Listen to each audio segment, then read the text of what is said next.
Bienvenue à vous, mesdames et messieurs, fidèles de Presse Éco, fidèles de cette hebdomadaire émission qui vous permet donc de suivre les analyses, les avis et les commentaires sur les faits qui ont marqué l'actualité au plan national et international avec nos chroniqueurs qui sont là, qui sont des hommes des médias, des analystes. Aujourd'hui, nous allons évoquer 3 sujets. Le premier sujet, il s'agit donc de cette affaire Kames et Burkina, on ne comprend pas grand-chose. Nous allons essayer donc de mieux comprendre avec nos invités. Et puis, second sujet, c'est l'opération Boribana lancée par le CFOP, l'opposition politique, lance l'opération Boribana pour mettre un terme au terrorisme et venir en tout cas en aide aux déplacés. Et puis, dernier sujet, c'est un sujet à la fois national et international africain. Il s'agit donc de la zone de libre-échange continentale africaine qui a été lancée le 7 juillet à Niamey, donc la capitale donc, du Niger. Nous allons donc évoquer ces sujets-là avec mes invités qui sont sur ce plateau. Ce sont des visages bien connus. Lengani Issaka est donc journaliste, le directeur de publication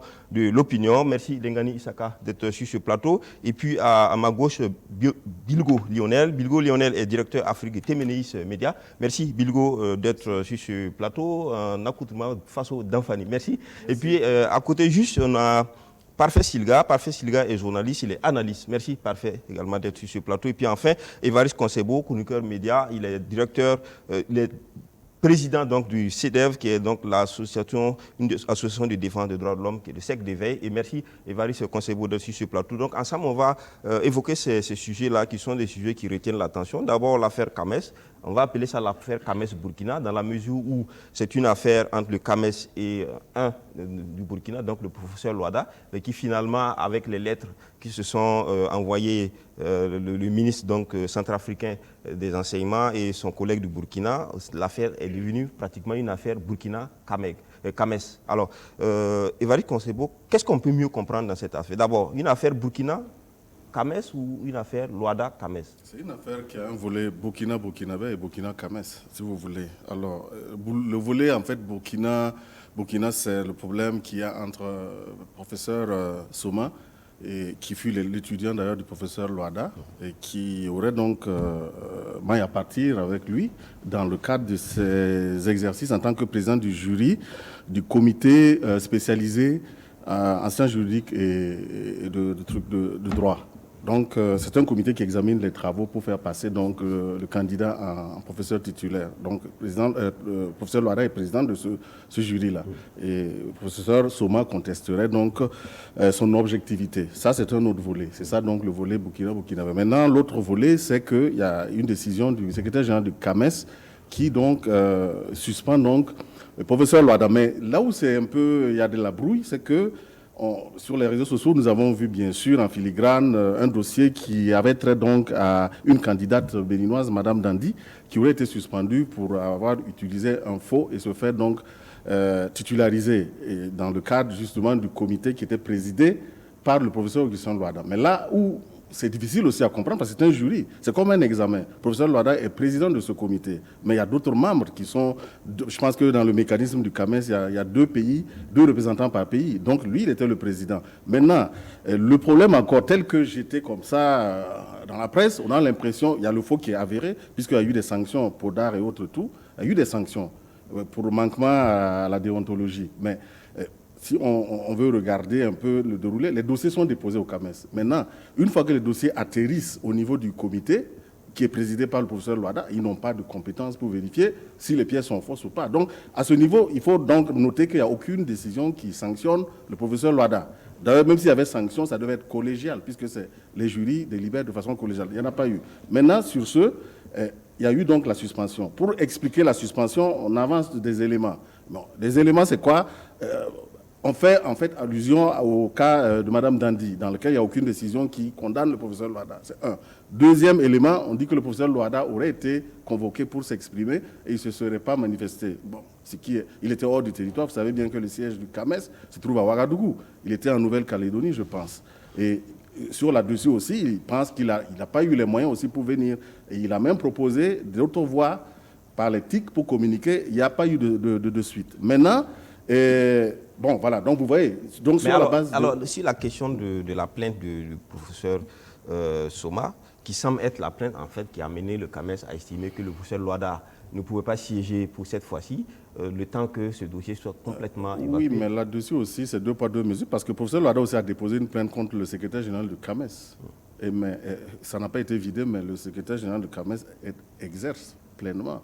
Donc, mais c'est vrai qu'il y a l'idée de mesures conservatoires qui est contestable, parce que jusqu'à preuve du contraire, il n'y a pas une décision qui le sanctionne ou qui le condamne. Et si on veut aller dans la même logique, le secrétaire général du CAMES lui-même est l'objet d'une plainte déposée par le professeur Loada, qu'il aurait donc intimé quasiment d'inscrire le professeur Soma. Donc, vous voyez. Alors, parfait, Silga. Non, ce que je voulais ajouter par rapport à cette question, c'est que le secrétaire général du CAMES n'a pas suspendu le professeur Loada sur la base de rien. Il l'a suspendu sur la base d'un texte, d'une disposition qui a été prise lors du dernier Conseil des ministres.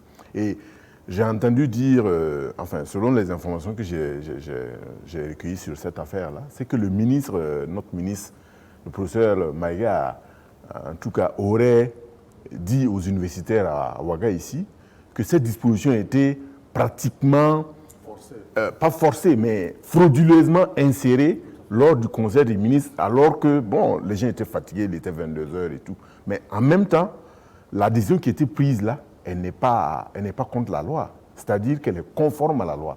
Parce qu'effectivement, le secrétaire général du CAMES a écrit au ministre en charge des affaires étrangères, des affaires de l'enseignement supérieur, et il y a 2 ministres seulement qui ont répondu. Notre ministre et le ministre béninois.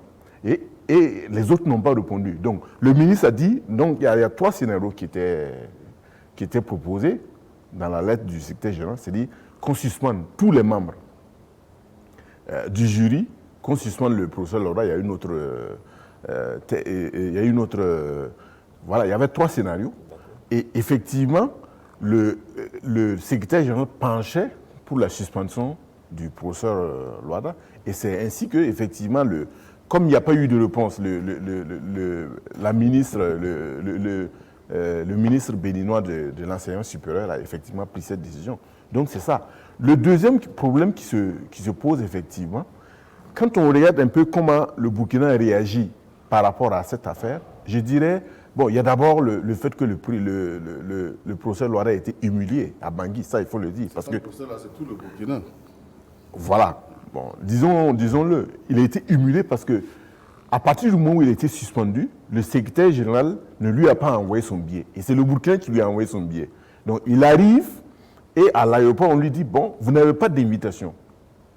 Donc on vous laisse aller à votre hôtel, mais le lendemain, vous devez quitter le territoire.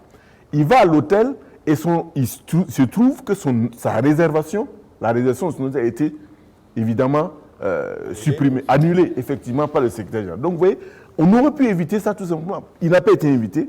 Pourquoi il se déplace à Bangui? En sachant que la décision qui a été prise par le secrétaire général du CAMES était conforme à la loi. D'accord. Alors, attendez, juste pour lui répondre. Quand il dit que la décision qui a été prise par le secrétaire général est conforme à la loi, moi je dis OK. Mais pourquoi le secrétaire général du CAMES lui-même ne se l'applique pas? Puisque si tant est que si vous êtes sous le coup d'une procédure, oui, vous ne devez pas participer à des instances donc, du CAMES. C'est le rapport de force. Bon, maintenant c'est la force, on est d'accord. OK, merci. Le rapport de force n'est pas la force. Non, le rapport de force, oui, mais à sa faveur. À sa faveur. Le rapport de force, c'est qui a l'opportunité d'appliquer la loi. Ici, voilà. Peut-être que le secrétaire général il s'arrange parce que appliquer la loi. Oui, autrement, voilà, d'accord. Alors, Bilgo? Oui, là, on est vraiment en face d'un tchéboudjen de mesquinerie africaine autour de cette affaire de CAMES-là. Et effectivement, ça met en lumière l'utilité et le bien fondé de cette institution, créée en 1968. Et on a l'impression que c'est des guerres en fait, de tribulation ou encore des guerres de médailles, d'honneur, données à des professeurs dont on ne voit pas l'impact de leur recherche ou de leur travail sur la vie des sociétés, sur la vie des sociétés africaines. Donc en réalité, moi je souhaite que cette affaire-là remette à plat même l'existence et la définition de cette institution-là. Maintenant, effectivement, je rejoins Silga Parfait en disant, si le professeur n'a pas été invité, le Burkina aurait dû prendre toutes les dispositions pour lui éviter l'humiliation qu'il a reçue là-bas. Je veux dire, la séance qui se tient à Bangui se prépare depuis des mois. Et à partir du moment où l'on sait qu'il y a un couac, et quand c'est la CAMES même qui donne les billets d'avion d'habitude et qui ne le fait pas, pourquoi forcer et lui donner un billet d'avion et aller se prendre une gifle pareille? Maintenant, effectivement, il faut qu'on aille au-delà des informations que le ministre de l'enseignement supérieur a données. Moi, je suis resté sur ma faim. En réalité, il tait volontairement des paramètres de l'affaire qui permettent pas trop de comprendre, sauf pour ceux qui sont dans le secret de Dieu. Qu'est-ce qui s'est réellement passé? Qu'est-ce que Soma reproche réellement et fondamentalement au professeur Loada, au point où, je dis réellement et fondamentalement, allons au-delà de ce qu'on nous dit officiellement, au point où d'autres ministres, parce que la lettre envoyée du secrétaire général aurait pu susciter un lever de bouclier des autres. Si eux-mêmes ils se sont tus, c'est que quelque part, en fait, il y a un doute qui est fondé, qui est posé là. Sachant que le professeur Loada est mandaté par l'État burkinabé. Imaginez d'autres ministres, amis normalement, qui devraient travailler justement à valoriser l'État burkinabé, qui se retiennent de se prononcer sur une affaire pareille. Donc le secrétaire général, il s'est senti les mains libres d'agir comme il a agi parce que les autres se sont retenus. D'accord, oui. Ce que le professeur Soma reproche au professeur Loada, il lui reprocherait donc son manque d'objectivité, de neutralité, et de scientificité et d'impartialité. Voilà.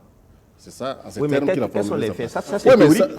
C'est théorique. Ça fait 2 fois qu'il est passé, en tout cas devant cette Ça ressemble à un réquisitoire qui a des faits, concrets. Est-ce qu'il n'y a pas de faits dedans?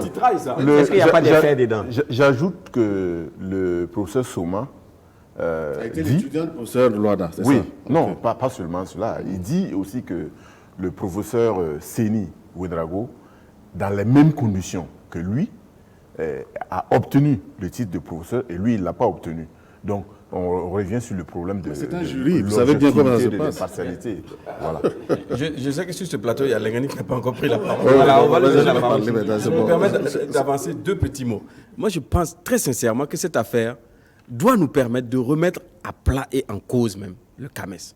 En 2002, l'Europe votait le système LMD.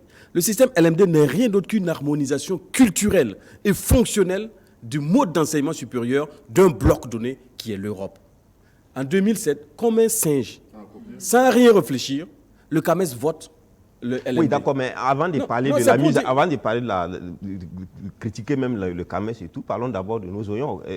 Soma et Loada qui se trimballent. Mais Soma et Loada n'est que la face visible de l'iceberg. Ce qui s'est passé entre Soma et Loada au Burkina se passe ailleurs avec des professeurs titularisés. À l'université, ici, il y a des professeurs, depuis qu'ils sont enseignants dans le doctorat, ils n'ont pas fabriqué un seul docteur. D'accord. Alors, Lengani? Moi, je crois que c'est quand même un imbroglio burkinabé qui s'exporte à l'extérieur avec des pratiques qui en fait, décrivent les personnes, les acteurs. Et moi, je suis étonné qu'un professeur de droit constitutionnaliste donc, qui enseigne le droit, ne connaissent pas le b.a.-ba, la base de la loi, qui est que Dieu la lex sed lex. La loi est dure, mais c'est comme ça. Une fois qu'on a pris une décision contre vous, vous avez des voies de recours qui existent. Si vous êtes un homme réfléchi, un homme de droit, vous appliquez ces mesures-là. Vous ne vous levez pas comme ça s'est passé contre la loi, sans avoir la force, effectivement, de forcer la loi. Parce qu'on dit aussi que la loi, c'est le rapport des forces. S'il était capable d'arriver à Bangui, de défendre son honneur de l'aéroport jusqu'à la salle, jusqu'à la sortie de la conférence, alhamdoulilah, il aurait fait qu'on aurait tous applaudi. Mais aller ainsi, jeter notre figure à terre, bon, sa figure, ça, elle est à terre depuis longtemps, parce que quand on sait ce que nos constitutionnalistes ont fait de la constitution de Burkina Faso, de la charte de la transition et du complément de charte à la transition illicite, bon, moi, ces gars-là, je les considère pour ce qu'ils sont. Bon, maintenant, de là à mener, le Burkina a transformé une affaire privée. Moi, je crois que le procès de Loada, ce n'est pas le Burkina Faso. Et le ministre centrafricain écrit une lettre polie, il écrit pour demander si on peut vraiment faire en sorte que l'affaire en cours ne se transforme pas en pugilat, donc en responsable. Mais nous, on répond que Ben nous. Alors, Donc c'est ça aussi le problème. Je dis qu'il y a au niveau de la réponse de l'État, il y a un déficit qui, de mon point de vue, n'est pas explicable. D'accord. Oui. Mais maintenant, quant au fond de l'affaire, effectivement, bon, on peut revenir là-dessus, mais le professeur Loada, le professeur Soma est tout à fait fondé de porter plainte s'il estime que ses droits sont atteints. C'est au professeur Loada de défendre effectivement pourquoi est-ce qu'il a... D'apporter ses moyens. Exactement. D'accord. Évariste. Ce qui est inégalement, qui n'est pas du tout courtois, c'est que des affaires de police s'invitent dans des affaires académiques. Parce que, souvenez-vous, qu'à l'aéroport, on envoie... Vous voyez, imaginez le secrétaire de CAMES lui-même, centrafricain, qui est ici, qui débarque à l'aéroport de Ouagadougou et qu'un commissaire de police va justement, aller faire la même chose. Justement, c'est là la question. Est-ce que par exemple, quand par exemple le ministre centrafricain, donc le collègue du ministre burkinabé Al-Kassoum Maïga, lui écrit une lettre dans laquelle il lui explique. Mais c'est pour qu'il prenne acte. Il lui explique les raisons qui sont plutôt politiques et diplomatiques de la question et que le ministre burkinabé, lui, n'en tient pas compte. Non. Et à la limite, va contre un peu. Est-ce que ça aussi, pourquoi le ministre n'a pas tenu compte? Parce qu'on ne l'a pas respecté. Il y a eu un manque de courtoisie. Parce qu'on lui demande d'entériner. Normalement, il devait être... Est-ce que ce n'est pas plus émotionnel, que vraiment une position de responsable de l'État? Comment l'État va... Mais il y a aussi une position de justice aussi qu'il faut voir. Je crois ici que l'État centrafricain a agi en responsable. Ils sont au courant d'une situation qui risque de dégénérer. Puisque la manière dont Loada est parti, effectivement, elle a été humiliée. À travers le Burkina Faso qui a été humilié. Vous n'êtes pas invité, vous forcez pour venir. L'État qui invite dit, bon, nous avons connaissance que votre élément veut, par ses attitudes, va créer une situation indésirable au niveau de la Réunion. Donc nous vous demandons de prendre les mesures pour que ce ne soit pas le cas. D'accord. Et vous répondez que non, vous n'êtes pas des bandits, vous n'êtes pas de quoi, etc. Mais qu'est-ce que donc M. Loada peut-être pour faire là-bas? Parfait, Silga. La question du ministre centrafricain, il a expliqué qu'il y a un enjeu lié au chef de l'État qui était impliqué d'une certaine façon, qui devait avoir une récompense, etc. Un mérite, voilà. Et en plus, ils ont mis beaucoup d'efforts pour arriver à cette situation. Donc il demandait à la limite au ministre burkinabé de tout faire pour l'aider à éviter une situation qui aurait pu compromettre en fait la beauté de la cérémonie. Est-ce que le ministre burkinabé a suivi cela? Est-ce qu'il a tenu compte aussi du chef d'État centrafricain qui était ici, dont l'image était impliquée? Je voulais réagir à deux niveaux. Le premier niveau, on revient à la responsabilité des ministres africains, des gouvernants africains dans la gouvernance du CAMES. Quand on écrit une lettre et qu'on pose un problème, le ministre centrafricain n'a pas réagi par rapport à la suspension, au problème posé sur le comité technique dirigé par Loada. Et cette affaire, on oublie de dire que c'est une affaire, mais qui a cours depuis des mois. Ce n'est pas, il y a une semaine, il y a 2 semaines qu'on parle de cette plainte. Cette plainte-là a été déposée il y a des mois. Et on avait bien des moyens d'éviter qu'on arrive à cette crise-là. Et c'est parce que le ministre centrafricain a regardé, il a vu que les choses allaient dégénérer, qu'il a écrit à la dernière minute cette lettre. Voilà, ça c'est une initiative déjà qu'il faut... Maintenant, la réponse du gouvernement burkinabé à travers le ministre Maïga, je trouve que c'est dommage. Est-ce que c'est la réponse du gouvernement? C'est la réponse du ministre ou la réponse du gouvernement? Le ministre agit au nom de qui? Il agit au nom du gouvernement burkinabé, il faut le dire. Moi, je trouve que c'est dommage. Vous savez très bien qu'à partir du moment où il n'a pas été invité, on sait très bien ce qui va se passer. Et si on avait le soutien des autres pays africains, on ne serait même pas arrivé à cela. On ne serait pas arrivé à cette suspension. Donc, à partir du moment où il est suspendu, mais il faut tirer les conséquences de droit. Vous savez bien que si vous êtes invité, vous allez être confronté à un certain nombre de situations. Donc, il fallait réagir à cela. Ok, on va avancer un peu, juste pour dire, le ministre Al-Kassoum Maïga a fait une sortie où il a essayé d'expliquer un peu. Et concernant la position ou l'attitude de la délégation burkinabé qui a donc boycotté sur place, le ministre a dit qu'il n'est pas au courant et que c'est une attitude, c'est une réaction voilà, sur place comme ça. Est-ce que ça aussi... C'est une marque de solidarité. Moi, je ne suis pas ça d'accord. pose pas un problème pour l'image du Burkina que d'aller à une délégation oui, qui se, vous savez, qui quand se rend à une manifestation. Vous savez, quand on essaie de faire croire que des professeurs agrégés de notre État, et pas des moindres, lui venait de dire... Moi, je connais des professeurs agrégés avant le professeur Loada qui n'ont même pas sorti 5 docteurs. Hein. Le professeur Loada en a sorti de l'autre. Quand on essaie de faire passer un individu comme ça, comme un voyou, un violent, moi je trouve qu'on ne devrait pas laisser passer. Et sur ce plan, je trouve que le ministre a vraiment bien réagi. Et les collègues aussi, le professeur, en boycottant. Lengani? Moi, je donne un avis tout à fait contraire, parce que pour moi, la loi, c'est la loi. D'accord. Elle est valable pour M. Loada, qu'il soit voyou ou non voyou, elle est valable pour lui comme elle est valable pour tous les autres. Une décision est prise, vous avez des voies de recours. Un homme intelligent de droit, on applique ces voies-là. Et là, non seulement on se respecte, on respecte la loi et on valorise le métier pour lequel on vit. Le sacerdoce qu'on s'est donné. On ne fait pas soi-même contre un tel professeur. Qu'est-ce qu'il peut dire maintenant des étudiants sur le plan du respect de la loi?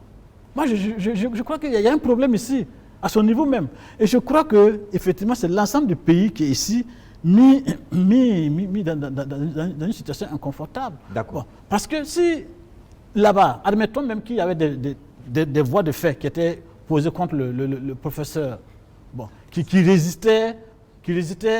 allaient résister par exemple à des situations. Mais ça reste extrêmement dramatique. Et moi je crois qu'il faut mieux prévenir que d'avoir à recourir à des solutions qui ne sont pas catholiques. Bilgo. Et même les autres qui ont suivi là, qui ont boycotté avec le professeur. Moi, je crois que ça, c'est pas responsable. Alors, Bilgo, on parle toujours d'attitude émotionnelle. Voilà une mission du Burkina Faso dans le cadre d'une institution internationale, parce qu'il y a un problème, alors qu'ils boycottent. Et le ministre qui dit que c'est une attitude qu'ils vont adopter d'eux-mêmes, qui ne vient pas du gouvernement, etc. Est-ce que le gouvernement peut vous envoyer une mission que vous choisissez de faire ce que vous voulez? Le ministre est très malin. Moi, je crois très sincèrement que il ne faut pas ramener les affaires du Burkina autour d'une seule personne. Le comité est parti avec des dossiers, et des dossiers importants de personnes qui attendent des résultats.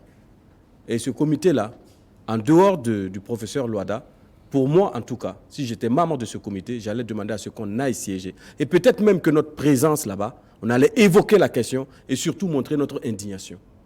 En boycottant, on a perdu d'un coup le droit de parole et le droit de séance.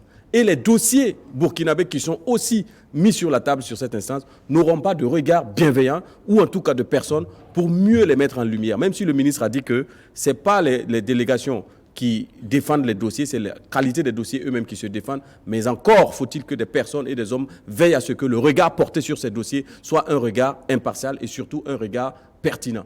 Donc du coup, moi, je pense que le boycott n'avait pas lieu. Loada, c'est Loada. Le comité, c'est le comité. Et le Burkina, c'est le Burkina. Les hommes passent, le Burkina reste. Il aurait fallu que ces gens-là siègent et défendent les dossiers pour lesquels ils sont partis. Non, je dirais que le fait que c'est par solidarité, évidemment, que la délégation a décidé de revenir. Mais les dossiers qui ont été envoyés... Solidarité dans le mal? J'ai dit, bon, vous pouvez qualifier comme vous voulez. J'ai dit, cette solidarité-là, on peut très bien comprendre la délégation burkinabé. Mais, sauf que les dossiers qui ont été envoyés là, ils ont été envoyés depuis des mois et ils vont être examinés. Donc, n'oublions pas ça. Que quand la délégation rentre là, ce n'est pas cette délégation qui regarde les dossiers. C'est les comités techniques qui vont regarder les dossiers. Donc, même si nous ne sommes pas là, les dossiers vont être examinés. C'était pourquoi? Non, la présence, bon, vous savez que... C'est des billets d'avion inutiles. Parfait, la question ici, c'est de dire, parce que le ministre dit que la délégation n'a pas eu instruction de se comporter comme elle s'est comportée. Est-ce qu'un gouvernement peut envoyer une mission qui se comporte comme elle veut? La question, c'est là. Donc, quand vous écoutez le ministre, vous savez qu'il est d'accord avec la décision. Ah, mais c'est ce qu'il a dit. Lui, c'est ce qu'il nous a dit. Il ne met pas ça en avant, mais il est d'accord. Il est bienveillant avec cette délégation parce qu'il estime, et je fais une conférence ici, quand ils sont arrivés, quand le ministre commençait, il a demandé d'applaudir la délégation qui est rentrée de Ouaga. Avant de dire qu'ils n'étaient pas au courant de leur décision. Donc ça veut tout dire. Même s'il dit, ils ont pris une décision tout seul, il est bien content qui se soit comporté. Maintenant, j'ai dit, si nous voulons imposer un rapport de force, il faut que nous ayons les armes pour imposer ce rapport de force jusqu'au bout. On ne peut pas dire à la délégation de rentrer à Ouaga et on s'assoit. Bon, maintenant, je ne sais pas quelles sont les autres mesures, quelles sont les autres actions que le gouvernement burkinabé Alors, on va retenir que... Voilà. En fait, bon, il faut comprendre aussi qu'un tel gouvernement ne peut rien faire contre M. Loada qui a écrit la charte de la transition et puis tout ce qui s'en est suivi. Ça, c'est une solidarité tout à fait naturelle. D'accord. Alors, ça nous étonne dans tous pas. les cas, on va entendre encore des voix. Peut-être que le professeur Soma fera lui aussi une sortie pour mieux expliquer l'objet de sa plainte contre le professeur Loada, parce que ça devient une affaire entre Burkinabés qui se transporte sur un terrain international. Il faut revoir cette institution, de Alors, fond en comble. d'accord, c'est un autre débat. On va continuer. Parlons cette fois-ci de sécurité et de lutte contre le terrorisme. Et on le sait, il y a beaucoup de déplacés. Au niveau du Sanamatenga, on parle de 101 000 déplacés. Ça, c'est les chiffres du CONASUR local, provincial.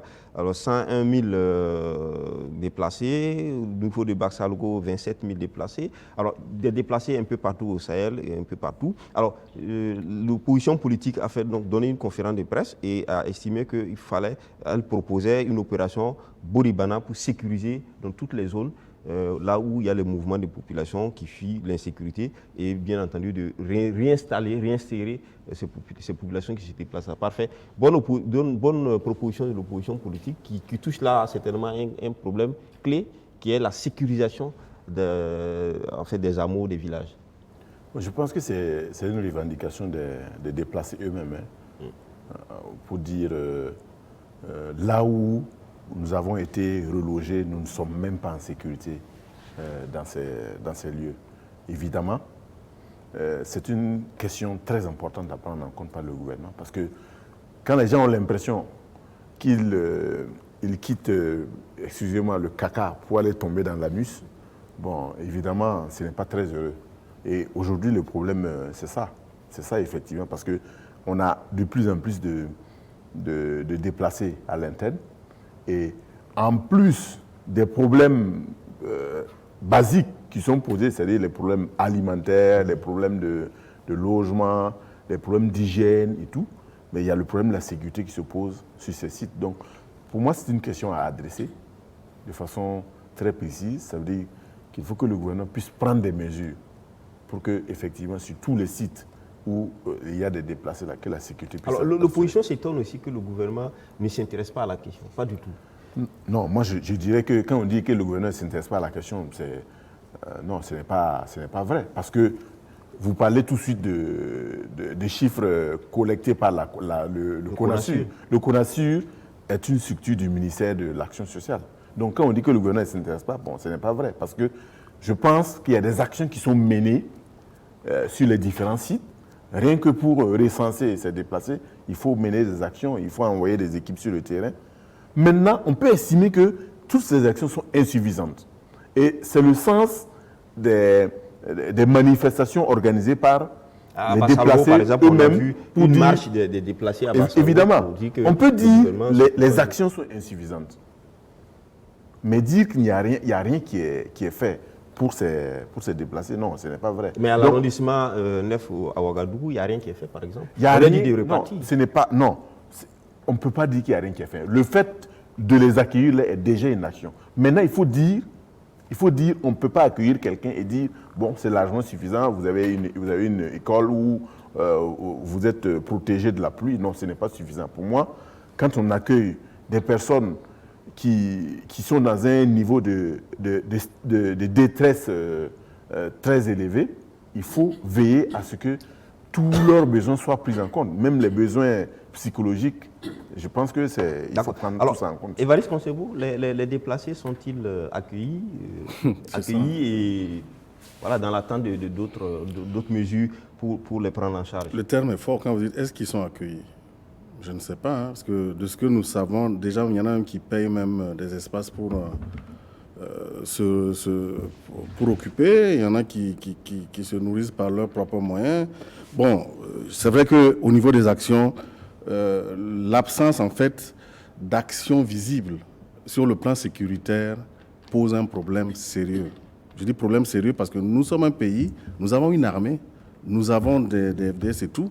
On ne peut pas comprendre que sur une portion du territoire, pour des questions de sécurité, des populations soient obligées, et depuis janvier que ça commence, à se déplacer tant qu'on n'a pas on n'en voit pas la réaction sur le plan sécuritaire. Donc, vous voulez qu'on dise quoi? Et ça ne fait que de janvier, on était à 80 000 à peu près. Maintenant, on tend vers 200 000, 192 000, c'est les chiffres du CONASUR. Donc, on ne peut pas dire qu'il y a des actions. S'il y a eu des actions, parce que les actions, qu'est-ce que les gens veulent? Ils veulent le retour de l'État dans ces zones-là. Et quand on dit le retour de l'État, c'est quoi? La présence des préfets, la justice. C'est ça qu'ils veulent. Or, il n'y a pas. Donc, on ne peut pas venir me dire qu'il y a eu des actions. Sur ce plan-là, je suis désolé, mais l'État, pour le moment, peut-être qu'ils réfléchissent à voir qu'est-ce qu'ils vont proposer, mais il n'y a rien qui est fait sur ce plan. Voilà, en attendant, quand les populations quittent ces zones-là, elles sont occupées par d'autres personnes. La nature aurait du vide.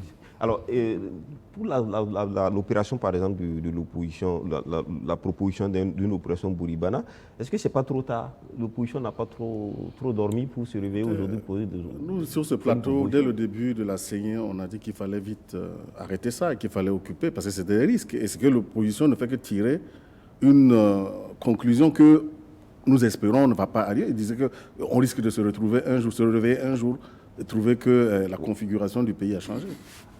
Évariste Lengani, pardon. Moi, je crois que sur cette question, il y a un aspect que j'ai soulevé la dernière fois, sur lequel je voudrais revenir. C'est-à-dire qu'il ne faut pas limiter la question des déplacés à la simple question de sécurité.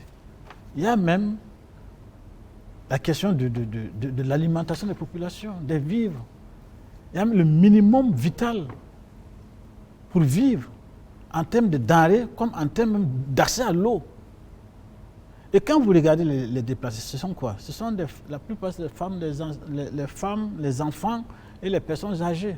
Ce n'est pas les cibles des terroristes, ces gars-là. Ça veut dire qu'on doit réfléchir pour ça. Pourquoi ce sont ceux-là qui se déplacent? Alors qu'en même temps, ce ne sont pas les cibles des terroristes. Ça veut dire quoi? On ne peut pas ramener tout sur la question de la sécurité. Je crois que cela, c'est vraiment fausser le problème. Et c'est ce que le gouvernement veut. Pour dire insécurité, c'est pourquoi c'est comme ça. Oh, ce n'est pas vrai. Il y a d'autres causes qui sont en bas et qui sont connues des pouvoirs et qui n'agissent pas suffisamment. Je suis d'accord avec Parfait pour dire, bon, on ne peut pas dire qu'ils ne font rien. Bon, certainement qu'ils font quelque chose. Mais est-ce que c'est à la hauteur des enjeux? Est-ce que c'est à la hauteur de leurs engagements, de leurs responsabilités? Ça, j'en doute fort. Je dis que il faut qu'on ait un peu d'humanisme dans ce pays. Il a fallu que nous, entre autres, chroniqueurs et hommes de médias, nous tapions comme des sourds sur le pouvoir pour qu'aujourd'hui on prenne au sérieux la question de l'équipement de nos forces armées. Qu'est-ce que nous n'avons pas dit sur cette question avant qu'effectivement il y ait un début d'exécution? Et aujourd'hui, on nous interdit d'en parler.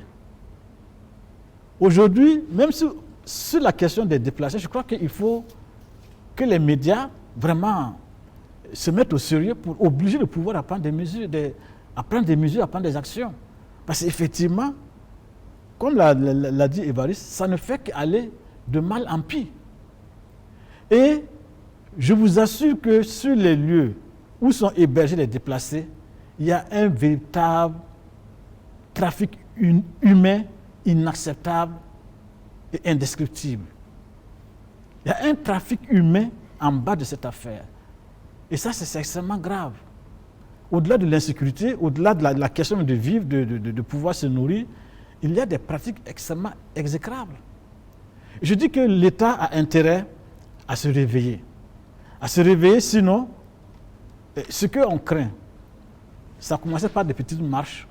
Ce sont ces Burkinabés qui sont blessés dans leur chair, qui sont meurtris dans le minimum même, qui vont nous obliger à nous réveiller et à regarder la réalité. Merci. Bilgo, sur cette question? Oui, en fait, moi je pense que la question est assez cruciale, en fait, la question sécuritaire au Burkina. Mais je ne sais pas si on va y arriver, en fait, avec les moyens actuels. Je ne dirais pas qu'il n'y a rien qui est fait. Il y a des choses qui sont faites par l'État, le gouvernement. Mais je pense qu'on manque crucialement de moyens et il faut le reconnaître. Oui, mais Bilgo, pour ne pas... Est-ce que on voit une certaine mobilisation du gouvernement? Parce qu'il y a eu des conseils des ministres, on n'en a pas fait cas, on n'a pas vu dans les rapports. Habituellement, quand il y a des situations, des sinistres comme ça, le gouvernement monte au créneau, on voit de la mobilisation et ça attire en fait les partenaires, les organismes humanitaires. Mais là, c'est un calme plat. Je crois qu'il y a des mobilisations, mais il ne faut pas oublier non plus que cette question-là, ce n'est pas une question enjolivante pour le gouvernement. Ce n'est pas non plus une question sécurisante pour les investisseurs. Il ne faut pas en faire non plus un tintamarre sur ça. Mais cela n'empêche pas qu'il y a des actions qui sont faites, même si l'impact de ces actions-là sont insuffisants. Ensuite, il y a trois phénomènes qu'il faut remarquer autour de cette question de sécurité et de déplacés. Le désert administratif dont on parlait tout à l'heure n'est pas du fait du régime actuel. Le désert administratif au Burkina a existé depuis longtemps, depuis des années. On ne remettra pas de l'administration dans des zones délaissées depuis 60 jusqu'à aujourd'hui d'un coup de baguette magique du jour au lendemain. Ensuite, deuxième élément, la question que posait Lengani, c'est que les déplacés, c'est des femmes et des enfants, ce n'est pas la cible des terroristes. Mais c'est aussi des veuves, c'est des orphelins. Mais quelquefois, dans certains villages, il y a le conflit interethnique aussi qui plane sur certaines populations qui ne se sentent pas en sécurité et qui sont obligées de se déplacer vers Ouagadougou. Ensuite, l'autre point que moi je veux dire, c'est que ce soit l'opposition qui sonne l'opération Bouribana ou que ce soit les chroniqueurs individuellement qui rappellent à l'État continuellement qu'ils doivent agir conséquemment face à cette situation, il faut que tous les Burkinabés se disent qu'ils peuvent agir où qu'ils soient, où qu'ils sont, d'une manière ou d'une autre. On a vu les sinistrés de l'inondation qu'il y a eu au Burkina. La mobilisation est partie très loin, de l'Allemagne, en France, aux États-Unis, des collectes de vivres et de biens, de dons, d'habits et de vêtements étaient venus soutenir ces sinistrés-là. Mais dans ce cas précis, on ne voit pas une mobilisation civile et sociale en dehors des actions gouvernementales. Sauf s'ils existent, on ne les a pas entendus. Et moi, je pense que c'est l'occasion et le moment de dire... Mais est-ce que ce n'est pas le gouvernement qui donne le tempo? Non, très souvent, on l'a vu ici. Ça peut être... Non, ça peut on être... a vu, par exemple, la ministre de la promotion, la ministre de l'Action sociale, de la promotion humanitaire ou quoi, qui, par exemple, on a vu pour les enfants talibés, qui a fait tout un tintamarre là-dessus. Mais vous savez, les meilleures actions... Ça, c'était une action politique. Oui. Les meilleures actions, ce sont les actions dont on n'attend pas un retour quelconque. C'est des actions non calculées. Et je pense que pendant les sinistrés de l'inondation, il y a eu ce type d'action-là, de solidarité, sans attendre quoi que ce soit. Et ce n'était même pas gouvernemental ou politique, c'était le patriotisme burkinabé. Les orphelins qui sont là, il y en a qui n'ont pas de pull vert, il y en a qui n'ont pas de couverture. Il y a des gens qui jettent tous les jours des chaussures, des habits, du sucre, de l'eau. Nous tous, en tant que civils, il ne faut pas attendre. L'État ne va pas, ils ne peuvent pas nous sauver, ils ne peuvent rien faire, ils ne peuvent pas faire plus que ce qu'ils font.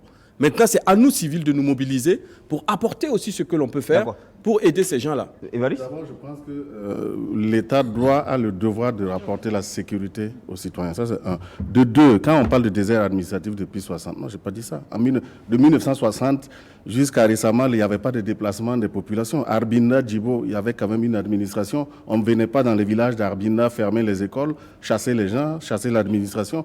Mais ça existait. Non, et ça, c'est le fait... Non, s'il y a eu de terrorisme, c'est qu'il y a un désert total de l'État dans certaines zones. Donc, le désert administratif de 1960 jusqu'à aujourd'hui a toujours existé. Et ça existe toujours. Ce n'est pas une nouveauté. Ça existe. Il n'y avait pas de déplacés parce qu'il n'y avait pas de crise humanitaire. Il n'y avait pas de sécurité. Alors, je voudrais donc peut-être donner quelques éléments. Non, mais je voudrais quand même... Bassalgo, c'est quand même... Je viens, 47 villages par là. Il y en a 35 aujourd'hui qui sont vidés. Bassalgo, c'est à 100... Oui, le terrorisme est là. Il y a une nouvelle donne. Km de Ouagadougou. Il y a une nouvelle... C'était pas un désert... Il y a une nouvelle... Ah oui, non, c'était un désert. Parfois, des gens de ces zones-là, pour un papier, étaient obligés de se déplacer à Ouaga. Quand on dit désert administratif, il ne suffit pas de mettre un préfet et puis dire qu'il y a de l'administration.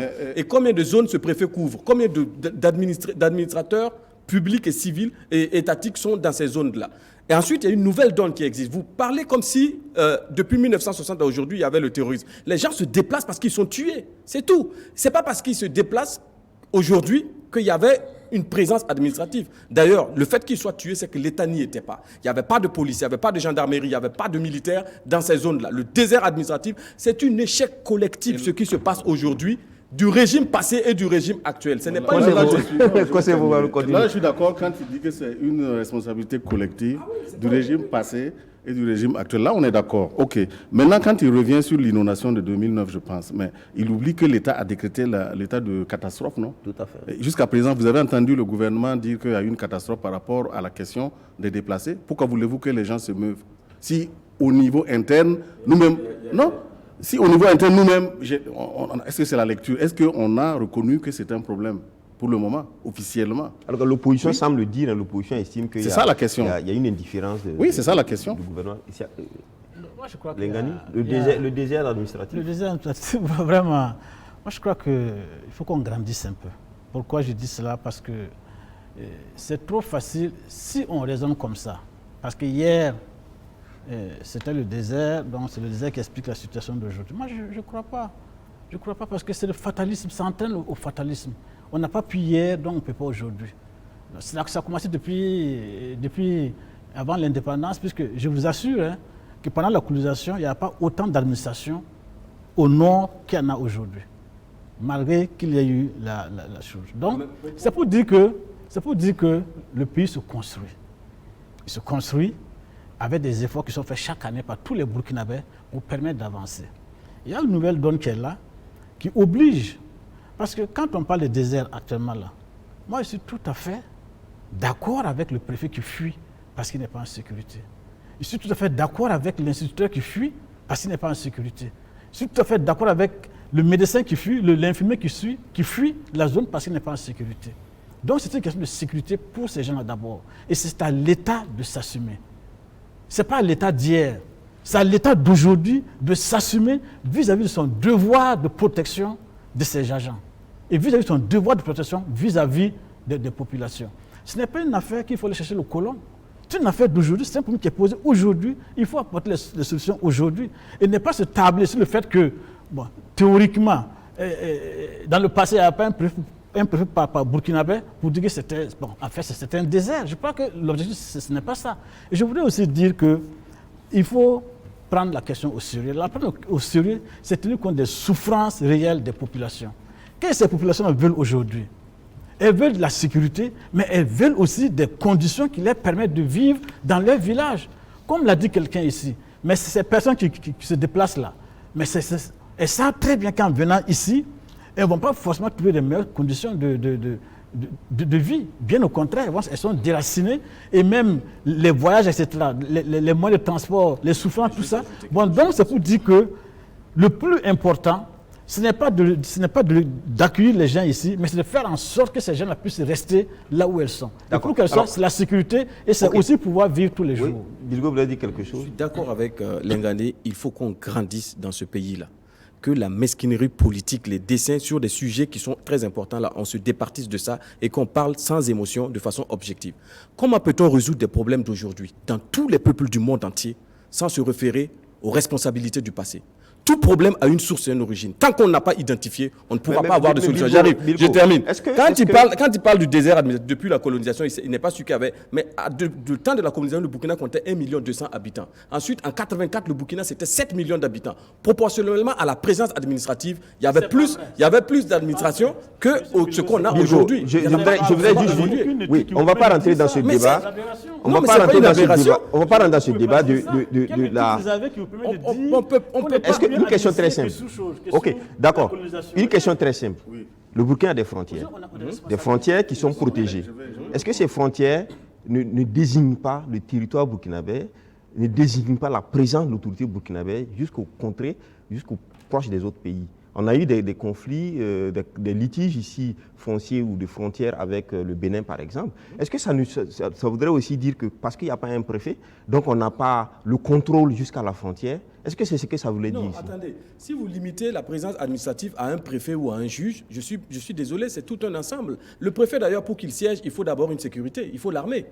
Moi, je ne choisis pas dans présence administrative, ce n'est pas un individu de l'administration, sa présence qui justifie une présence administrative. Oui. D'ailleurs, la preuve est qu'aujourd'hui, parce qu'il manque tout un pan de l'administration dans ces zones, notamment l'armée, la sécurité, etc., les préfets, le petit lot de préfets, etc., qu'on avait, sont obligés de reculer à juste raison. Maintenant, pour répondre à votre question, oui, effectivement, les frontières définissent la présence d'un État. Mais nos frontières sont poreuses. Nous n'avons même pas une connaissance claire, de façon définie, des frontières. Vous parlez du conflit avec le Bénin. Jusqu'aujourd'hui, clairement, il y a eu une décision sur ça. Mais en plus de ça, il y a certaines populations du côté du Burkina qui se sentent toujours béninois et qui n'ont pas encore été réintégrées dans le landerneau de la société civile burkinabé. Donc, il faut arrêter. Je pense que pour vraiment résoudre nos problèmes aujourd'hui au Burkina, on ne peut pas faire fi de l'histoire de ce pays ou ni de ce qui s'est passé par le passé. C'est trop facile de dire que c'est des problèmes du présent et qu'il faut des actions du présent. Il y a une analyse à faire sur les causes de ces problèmes-là avant d'en arriver. Mais justement, la question ici, c'est ça. Nous sommes dans une situation d'urgence. Vous avez des populations qui se déplacent, qu'il y a eu de l'administration ou pas, qu'il y a eu un contrôle du territoire ou pas, mais il y a des populations qui se déplacent, qui sont dans la détresse. Qu'est-ce qu'on fait? Non, moi, je voudrais revenir à l'opération de solidarité que Lionel appelle de la part de tous les Burkinabés. Parce que je pense que même si le gouvernement ne sonne pas le tocsin comme il l'a sonné pour d'autres opérations, les Burkinabés doivent se mobiliser. Parce que c'est une question extrêmement importante. Et au-delà des actions qui sont insuffisantes de l'État, chaque Burkinabé, et je dirais qu'ici, il faut interpeller les leaders religieux, les leaders il y a quelque chose aussi souvent, oui. Il y a quelque chose souvent beaucoup de gens ne comprennent pas ou ne comprennent pas très souvent quand on essaie de déresponsabiliser un peu le gouvernement. Est-ce que ce n'est pas au gouvernement de le dire, par exemple, que telle situation existe, alors il faut faire quelque chose? On a vu récemment l'ONU qui s'est déplacé chez le Moro pour le recensement, la CNIV, etc. Pourquoi le gouvernement ne le ferait pas aussi pour dire oui, il y a une situation, la solidarité doit être faite? Non, j'ai dit ici, dès le début de mon intervention, que l'État, les actions de l'État sont insuffisantes sur cette question. Parce que si nous avons un nombre de plus en plus croissant de déplacés à Ouagadougou et dans d'autres régions, c'est que la réponse est insuffisante. D'accord. Ça veut dire qu'on ne déresponsabilise pas le gouvernement. Le gouvernement a une responsabilité qu'il doit travailler à mettre en avant auprès des populations. Merci, parfait. Alors, juste un petit mot. vraiment un mot parce qu'on va parler d'autres choses également liées à la sécurité. Pour dire que je suis d'accord, hein, il faut que le peuple se mobilise. Mais ça ne se fait pas au hasard, Lionel. C'est les gars, ce n'est pas possible. Si vous devez vous lever tout de suite, vous faites un communiqué pour dire, vous demandez au Burkinabé de vous envoyer, vous donnez le numéro RTL, par exemple. Quand on a quand même l'argent dedans, vous allez sauver les gens. On vous arrête. Parce que vous n'avez pas le droit de le faire. D'accord. Vous n'avez pas le droit de le faire. Oui, mais on est dans un État organisé. Donc c'est à l'État. Il y a des procédures. Et si on se met ensemble, on peut mettre en place des procédures. Et si on a forcément, l'État quand même, vu la détresse, l'extrême détresse des populations, doit quand même lancer lancer la balle pour qu'on puisse suivre. Merci. Je rappelle qu'à un conseil des ministres ici, on a lu un rapport sur les jeunes à faire, les prières à faire ici. Ah oui? On l'a vu ici dans ce pays. Alors pour près de 200 000 déplacés, on aurait aussi pu voir un rapport du genre. Alors, Évariste Concebo, on va évoluer un peu parce que c'est la question de sécurité qui est posée. On a ce débat-là aussi qui est au niveau G5 Sahel, le rôle des armées du G5 Sahel, de la France, etc. sur notre espace. Alors, la question, on a vu par exemple le chef d'état-major des armées de France qui a fait une interview dans laquelle il estimait que sans l'intervention, par exemple, de ces forces-là, nos pays auraient disparu simplement. On a vu aussi le ministre de la Défense du Niger dans une interview qui a semblé aussi dire le contraire, par exemple, de ce que le ministre burkinabé de la Défense a eu à dire, Chérifsi, notamment sur la présence des Français. Pour le ministre nigérien, nous n'avons pas les moyens aujourd'hui, il faut compter avec ceux qui sont là, qui nous aident. Évariste ? Vous savez, il a utilisé un terme, mais je pense que responsabilité collective, on est d'accord. Parce que vous savez, parce qu'on parle des années 60 à maintenant. Bon, on n'a pas le temps de rentrer dans l'État, même sur le plan sécurité, parce que nous cherchons aussi, nous savons, il y a des points comme Nassombo étaient gardés par des officiers depuis 1974. Ça, je le dis, les gens peuvent aller vérifier. Mais depuis là, on a tout démantelé. Et ça, les acteurs sont toujours les mêmes. Donc, on ne peut pas ne pas faire un lien entre ceux qui étaient là avant et hier. Là, quand tu dis collectif, on est d'accord. Maintenant, pour la sortie du général de corps d'armée, mais on revient. Parce que, voyez-vous, qu'est-ce qui se trouve en fait? Nos États, la gendarmerie qui devait être l'avant-garde dans les zones rurales assez avancées. Vraiment, on devait avoir, si on était organisé et bien organisé, on devait avoir dans ces zones rurales assez éloignées des postes de gendarmerie vraiment hyper équipés pour contrer. Or, on n'a pas fait ça, on n'a pas travaillé à cela. Et on n'a pas développé des stratégies de politique pour d'abord défendre même le territoire au niveau même, tout est resté au niveau central et quoique même encore. Parce que personne, c'est pas seulement au Burkina, Personne n'a voulu avoir une unité d'élite parce que tout le monde a toujours peur que quand vous avez une unité d'élite ou bien des unités bien développées, quelqu'un pouvait venir vous faire un coup d'État. C'est ça la réalité. Donc, on n'a rien fait. Mais les Français, aujourd'hui, on dit que ce sont les Français notre malheur. Mais ce n'est pas les Français. Est-ce que c'est aux Français d'aller développer des postes de gendarmerie dans les zones rurales? Ce n'est pas les Français. On ne l'a pas fait. Et maintenant, il se trouve que c'est une passoire. Et les gens peuvent facilement rentrer. Les Français n'ont rien à voir dedans. Je suis désolé. Bilgo? Oui, est-ce que c'est un débat un débat tout simplement un débat anti-impérialiste qu'on manipule simplement, ou est-ce qu'il y a une réalité quelque part? Vous me posez la question par rapport aux déclarations du général français, c'est ça? Oui, du général français, du ministre de la Défense, parce que la question ici c'est de dire, est-ce que les forces qui sont là, Barkhane, etc., G5 Sahel, est-ce que ça sert réellement à quelque chose? Non, mais pour le ministre de la Défense, moi j'avais déjà dit que je pense qu'il a fait preuve de manque de diplomatie sur sa sortie. Mais pour le général français, je pense que c'est une connerie verbale qu'il a sortie. Il dit que s'ils n'étaient pas là, mais s'ils n'étaient pas là, le colonel Kadhafi serait encore là. La Libye aurait été bien gardée. On n'aurait pas eu une prolifération des armes entrer par la Libye et détruire tout le nord Mali jusqu'au Burkina. S'ils n'étaient pas là, je vous assure qu'on n'aurait pas eu des djihadistes hyper armés avec des armes de pointe. Donc, il raconte ce qu'il veut. Et bien, la prochaine fois qu'il ouvre, qu'il se dise qu'il y a des intelligences dans ces pays à qui il s'adresse là. Il y a des gens qui ont dû répondre. Et je pense qu'il a déjà eu quelques réponses. Oui, mais d'accord, mais ensuite, est-ce que dans le réel... Quel est le rôle de Barkhane? On a vu que Barkhane, si Barkhane ne s'était pas interposé, les rebelles seraient partis à Bamako, par exemple. Je pense qu'il faut que les Africains arrêtent la lamentation et qu'ils se prennent en charge, qu'ils regardent les problèmes tels que...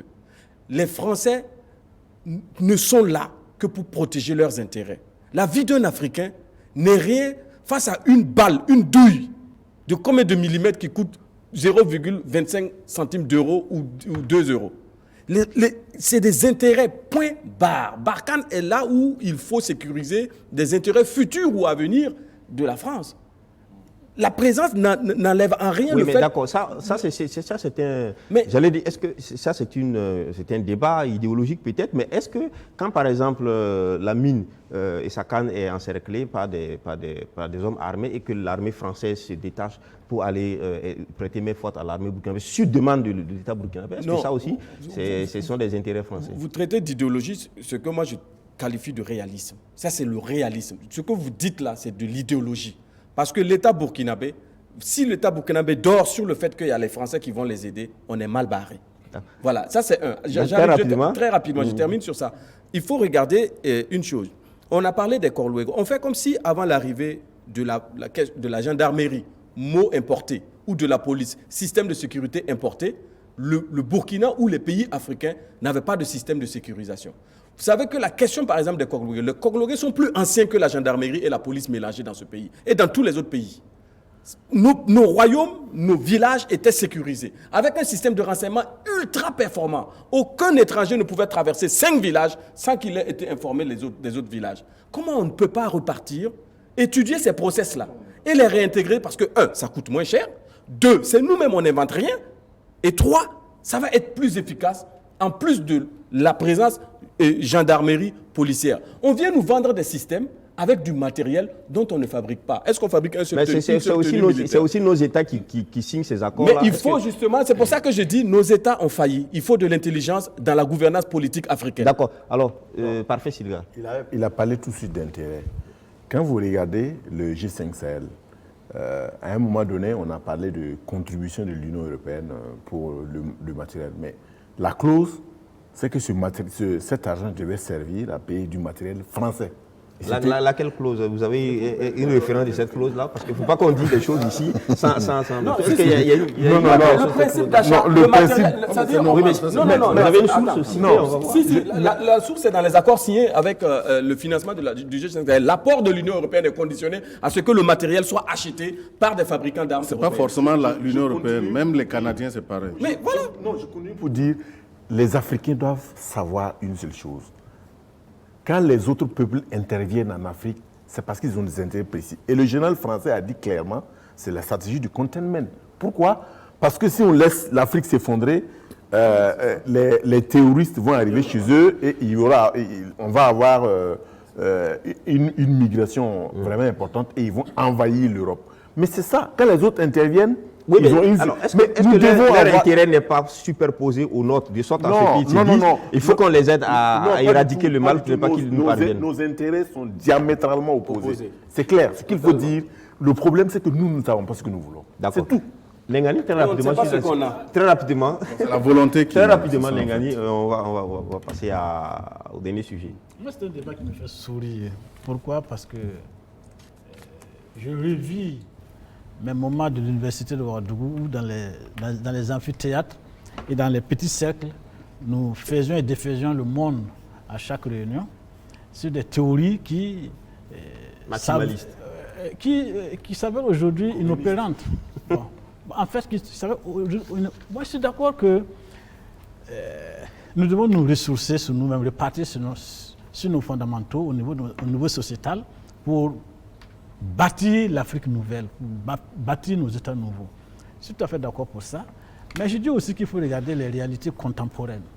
Ce qui aujourd'hui nous vient de l'extérieur et qui ne dépend pas de l'Afrique. On a parlé tout à l'heure d'intérêt. Chacun, et comme la Révolution le dit, on ne mobilise personne Sur la base de ses intérêts. en dehors de ses intérêts. Donc si la France, le Canada, la Chine viennent ici, c'est pour les intérêts. Et c'est tout à fait normal. Et je trouve que c'est normal. Il nous appartient à nous de voir dans ce qu'ils viennent faire, comme, en cherchant leur intérêt ici, qu'est-ce que nous aussi on peut tirer comme intérêt dans ce qu'ils font. C'est tout. Je pense que ce n'est pas plus que ça. Est-ce que l'intérêt Ça veut dire... Une certaine opinion semble dire que l'intérêt des Africains serait mieux préservé si ces forces-là repartaient chez elles. C'est pas vrai. Personne n'ose penser ça. Personne n'ose penser pour la simple raison que, comme l'a dit Bilgo, même la simple chemise, on ne fabrique même pas ça ici. Donc il va falloir qu'on attrape des feuilles et que, bon, c'est pas moi. Bon, donc c'est pas possible. Mais je voudrais quand même dire ceci que, bon, il faut quand même que dans tout ça là, on sache que les solutions là, ça viendra de nous. D'accord. Pas d'ailleurs, ça viendra de nous avec comment utiliser les autres pour assurer notre sécurité, c'est ce qu'il faut faire. Sinon, le général français a totalement raison. Le Nigérian a raison. Le Burkinabé, lui, carrément, il est hors de la plaque. Non, c'est pour dire tout simplement, en conclusion, en guise de conclusion, que si la seule stratégie au niveau de l'Afrique ou même au niveau du Burkina, en matière donc, de défense donc, du territoire et même tout ce qui s'ensuit, c'est de compter sur la France ou bien les autres, on est mal barré. Ça, c'est clair. D'accord. Alors, donc, il faut chercher sa propre sécurité à soi, pour le moins qui n'existe pratiquement pas. Hein. Alors, on termine. Troisième sujet, pour parler un peu de relations commerciales interafricaines. Il s'agit donc de la création de la zone de libre-échange continentale africaine qui a été donc lancée le 7 juillet à Niamey, donc dans la capitale du Niger, à la faveur du 33e sommet de la conférence de l'UA. Alors les chefs d'État ont donc mis en place ce mécanisme-là qui va permettre donc d'abaisser les barrières commerciales, de créer une libre circulation des investissements et des travailleurs et d'aller vers une union douanière. Et à terme, cela devait créer beaucoup d'avantages pour l'Afrique parce qu'aujourd'hui, le commerce interafricain est de l'ordre de 15%, compte par exemple 45% pour l'Amérique, 61% pour l'Asie, 67% pour l'Europe. Alors, il y a des débats qui se posent aujourd'hui. Pour certains, c'est juste des pays comme l'Égypte, l'Afrique du Sud, le Nigeria, ce sont les grands qui vont en profiter contre les petits parce qu'il fallait d'abord l'industrialisation avant d'aller à un marché de libre-échange. Bilgo. Non, moi je pense que l'arrivée de ce marché-là, c'est une bonne nouvelle. Mais effectivement, il faut regarder à l'intérieur de ce marché qu'est-ce qu'on appelle l'industrie africaine. Parce qu'il ne faut pas oublier qu'il y a des multinationales qui sont flanquées en Afrique avec des codes couleurs africaines, alors qu'en réalité, le fonds et le capital est circulant. Ça veut dire que ça quitte le continent pour retourner vers d'autres peuples. Ensuite, qu'est-ce qu'on permet d'échanger? Parce qu'on va baisser les barrières douanières, ce qui va baisser les recettes aussi de certains pays. Et il faut que chaque pays lise les rapports et dans les discussions fasse valoir sa spécificité et sa différence. Mais justement, on n'en est pas là parce qu'ici, le marché, il est ouvert. Sur 55 pays, sauf l'Éthiopie, je crois, ou l'Érythrée, il y a 54 pays qui ont déjà signé, il y a 25 ratifications. Donc on n'en est plus au débat de savoir la spécificité, c'est fini. Ah non, attention, si, c'est pas fini. Hein. Les débats vont se poursuivre Et la définition des produits sur lesquels il faut exonérer les douanes, la modalité de circulation des hommes et des femmes pour la question du travail, c'est toujours sur la table et les discussions se poursuivent. Moi, je Parfait. La principale problématique pour moi, c'est de s'entendre sur la règle d'origine. C'est-à-dire, aujourd'hui, là, il faut les États africains puissent définir de façon précise quelle proportion d'intrants africains peuvent être effectivement nécessaires pour qu'on puisse dire que tel produit, c'est du made in Africa. Parce que si on ne s'entend pas sur cela et qu'on puisse définir, voilà, ces produits made in Africa sont exemptés de droits de douane, on aura des produits dits africains, mais qui ont été fabriqués, en Chine ou dans d'autres continents. Donc, il faut qu'on puisse savoir effectivement, comme il a parlé de spécificité, c'est par rapport à chaque pays. Qu'est-ce que le Burkina aura proposé à ce marché africain? Qu'est-ce que le Bénin aura proposé? Qu'est-ce que la Côte d'Ivoire aura proposé? Et quels sont les intérêts de chaque pays dans ce marché? Parce que sinon, avec l'abaissement des frais douaniers, un pays comme le Burkina Faso, qui compte sur la fiscalité de porte là, peut effectivement connaître beaucoup de difficultés. Une union douanière, l'abaissement des barrières commerciales, c'est une chose. Oui. L'union douanière, ça ne veut pas dire qu'on baisse forcément. C'est une union, on s'entend sur quelque chose qui est commun. On baisse, ça veut dire que pour le cas du Burkina Faso, on va devoir connaître une baisse de nos recettes douanières. Il faut le dire clairement. 90% de baisse des droits douaniers qui est prévu dans la ZLEC, 90% des pays appartenant à cette zone-là doivent baisser à hauteur de 90% les droits de douane pour la circulation des produits à l'intérieur de la zone. Ce que je voulais ajouter, c'est que nous devons trouver les moyens de renflouer nos caisses-là quand cette union douanière sera effectivement opérationnelle. Parce que elle doit être, cette union, la zone de libre-échange doit être profitable à tous les pays. Oui, mais est-ce que parfait, Silga, quand les investissements sont libres de circulation et quand les travailleurs sont libres de circulation, oui, est-ce qu'il n'y a pas une plus-value du fait que le Burkina intègre ce marché aussi? Est-ce que le Burkina ne perd pas qu'en douane? Le Burkina gagne aussi en volume commercial avec le Ghana, avec le Mali, avec la Côte d'Ivoire. Pourquoi le chocolat ivoirien, le cacao ivoirien ne se transformerait pas au Burkina, par exemple? Parce que ce n'est pas rentable pour le Burkina. Ça reste toujours de l'importation, oui, à moindre coût. Mais pour arriver à ça, il faut voir la balance commerciale du Burkina. Et encore, dans cette balance commerciale du Burkina, il faut voir à l'intérieur de cette balance commerciale quelle est la part d'échanges interafricains pour voir ce que le Burkina a à offrir aux autres. Je ne pense pas que ce soit beaucoup. On est plus dépendant des importations que des exportations. Lengani, Issaka, sur cette nouvelle démarche ou cette nouvelle option africaine de constituer un vaste marché à terme?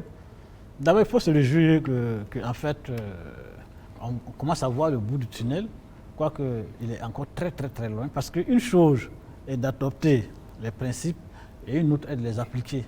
Et comme on connaît les Africains, tels que nous sommes spécialistes dans l'art de ne respecter rien, surtout ce qu'on a codifié. C'est-à-dire nous sommes spécialistes dans ça. Et on le voit même en dehors de l'UEMOA, si on veut comparer les zones économiques, en dehors de l'UEMOA où il y a un semblant de respect des règles, mais partout ailleurs, c'est un peu... Prenez l'Afrique centrale. Là-bas, le sport favori, c'est vraiment s'arranger pour ne pas respecter les règles. Et si vous vous rappelez même la première dévaluation de France CFA qu'on a eue, c'est essentiellement à cause de cette région-là où effectivement il y a eu un peu de n'importe quoi sur le plan économique. C'est pour dire que une chose effectivement d'adopter les textes et l'autre c'est effectivement de les appliquer. Mais je suis tout à fait d'accord sur le fait aussi que chaque État dans cette affaire doit se battre pour sauvegarder ses intérêts. C'est pas parce qu'il y a une zone de libre-échange que l'on doit s'asseoir et puis regarder les autres travailler, parce que chacun va travailler pour effectivement renflouer ses caisses. Une fois qu'on n'a pas, au niveau des droits de douane, il y a forcément une baisse drastique qui aura lieu, mais il faut trouver des moyens, comme l'a dit Silga, pour renflouer les caisses. Et comment on fait ça?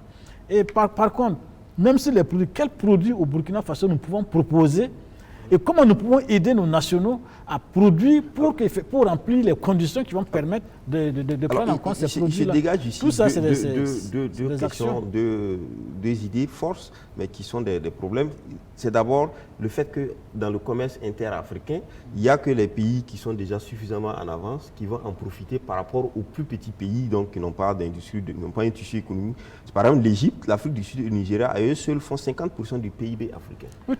On estime que ce sont ces pays-là, au contraire, qui vont en profiter, contrairement à un Burkina, au détriment d'un Burkina ou d'un Niger. Mais il faut se dire une chose, avec ou sans la Zeleka, c'est plus la profite. Hein. Donc, ce n'est pas nouveau. Ce n'est pas parce que la Zeleka va venir qu'ils vont perdre. Non, bien au contraire, ils vont gagner. Mais c'est à nous aussi de travailler pour gagner, c'est tout. Je pense que ce n'est pas plus que ça. Hein. Bon, je ne veux pas trop m'appesantir parce que c'est des domaines très techniques et je ne veux pas jeter des bribes. Parce qu'il y a des trucs. Non, par exemple, le Nigeria, au Nigeria, les investisseurs ont qualifié ça d'initiative politique néolibérale et radioactive parce qu'ils estiment que c'est simplement, comme Bilgo le disait, c'est des multinationales qui vont prendre la coloration africaine et puis ils vont dégager les barrières pour mieux vendre. Le modèle économique du libre-échange, c'est quoi? Ce n'est pas communiste, il est d'abord libéral d'essence, d'obédience. Donc en fait, pour dire concrètement, s'il y avait une volonté politique, ça aurait marché, effectivement. Parce que, bon, quelque part, l'économie et le politique sont imbriqués. Une idée, tout simplement, hein. Sachez que dans la filière coton où j'ai beaucoup travaillé, alors, il est avéré à des chiffres, hein, des études qui le montrent que c'est seulement 3% de la production qui est transformée localement.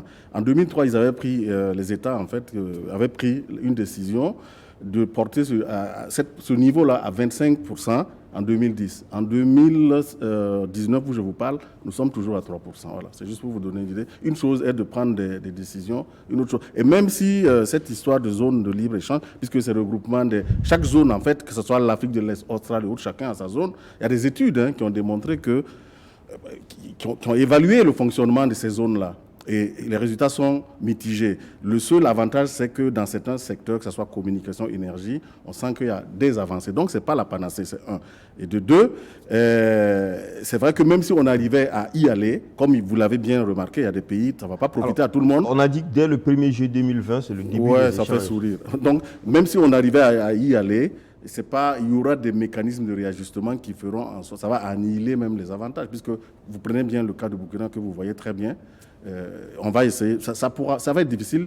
L'unité africaine, peut-être oui. Si c'est un État politiquement bien conçu et tout, on peut peut-être trouver des équilibres. Quelle en est la question du débat sur le fait que entre le marché du libre-échange et l'industrialisation, il aurait fallu commencer par industrialiser d'abord. C'est des préalables. Avant maintenant d'aller au marché pour que les gens et les autres y aillent d'égal poids. Le problème de l'Afrique, c'est qu'on met la charrue avant les bœufs. Parce qu'il faut d'abord créer les conditions. Il ne suffit pas de s'asseoir et dire, voilà, bon, d'ici 2025, comme ça, mais entre-temps, il y a beaucoup de travail. Parce que quand vous parlez d'industrialisation, ça me fait sourire. Parce que qui parle d'industrialisation, il y a même la formation, il y a le capital humain. La Chine essaie de développer pourquoi? La Chine a mis l'accent sur la formation. Ils ont même copié, plagié les Européens. Il y a des infrastructures, il y a tout ça, tout un ensemble. Et maintenant, après, on prend les actes. Maintenant, on met la charrue avant les bœufs. Allons-y seulement, c'est ça. Il y a des préalables. D'accord. Alors, si la ZLECAf, c'est un carnaval de bonne entente entre États africains, ça ne va pas marcher. Il faut, au-delà justement de permettre la libre circulation des produits africains, d'abord identifier les produits, comme on a dit. Deuxième élément, c'est qu'il faut permettre justement à mettre aussi des... C'est pas parce qu'on abaisse nos barrières douanières en intra qu'on ne doit pas les revoir et les revaloriser en extra, c'est-à-dire les frontières extérieures à la zone africaine. Ça veut dire que tout ce qui est produit en Afrique, on doit permettre à ce qu'il n'y ait pas de concurrence inégale des produits venant de l'étranger, c'est-à-dire en dehors de cette zone-là. Et j'espère que parallèlement, les études se font dans ce sens-là. Sinon, parce que ça m'étonne beaucoup vraiment que ce soit les Nations Unies ou que ce soit le FMI ou que ce soit l'Union européenne, que les gens n'aient pas de réticence vis-à-vis de cette zone-là. Ça veut dire qu'on n'a pas encore touché aux intérêts peut-être des autres à l'extérieur. Mais il faut réfléchir à cela. Merci. Oui, une seconde. Effectivement, c'est bien beau, mais il y a les fondamentaux, comme les uns et les autres l'ont dit. Mon point de vue, pour qu'il y ait échange, il faut déjà voie de communication. Pour qu'il y ait production, il faut industrie, etc. Mais en même temps aussi, il y a cette question récurrente qui revient. Est-ce que l'Afrique est obligée de regarder le modèle des autres occidental? Ça, c'est une grande question. D'accord.